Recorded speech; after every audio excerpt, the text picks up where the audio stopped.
Geneviève de Fontenay a disparu à quelques semaines de son 91e anniversaire, emportée par une crise cardiaque.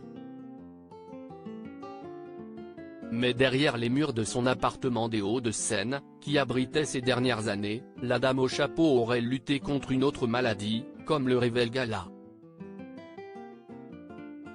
La dame au chapeau s'est en allée, prenant l'Hexagone de court au cœur de l'été, quelques semaines à peine avant son 91e anniversaire.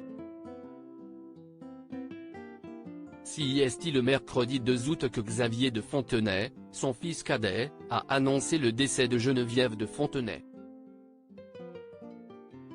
L'ancienne présidente du comité Miss France s'est éteinte à l'âge de 90 ans, après une crise cardiaque survenue dans son sommeil. Son fils avait révélé que cette dernière, dans les derniers mois de sa vie, ne sortait pratiquement plus de chez elle.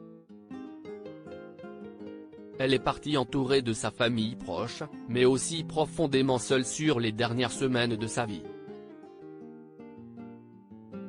Elle avait très peu de visites, les contacts avec l'extérieur étaient rares, les appels téléphoniques étaient devenus compliqués, avait confié à Ciné Télé Revue Hubert Guérin, son plus proche collaborateur, qui avait travaillé avec elle durant les 10 dernières années de sa vie.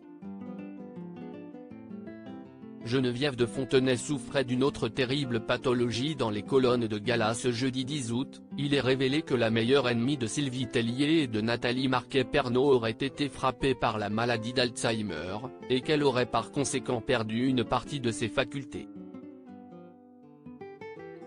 L'arrivée du Covid-19 et la distanciation sociale auraient particulièrement mis à l'épreuve l'ancienne patronne du comité Miss France, dont la mémoire se serait alors dégradée.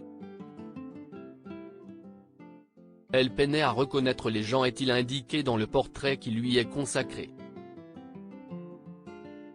Fidèle au poste, son frère cadet Étienne n'aurait jamais renoncé à lui rendre quotidiennement visite, tandis que sa sœur Myriam prenait de ses nouvelles au téléphone et que son fils Xavier s'occupait de ses courses. Les Miss qui avaient été au centre de sa vie avaient quant à elles déserté. Seules Élodie Gossuin et Patricia Barzic, élues en 1980, continuaient de venir la voir dans son appartement des Hauts-de-Seine, où elle vivait télévision allumée en permanence. Une fin difficile pour celle qui voulait partir seule et qui avait indiqué ne pas vouloir de Miss à ses funérailles, afin d'éviter un bal des hypocrites.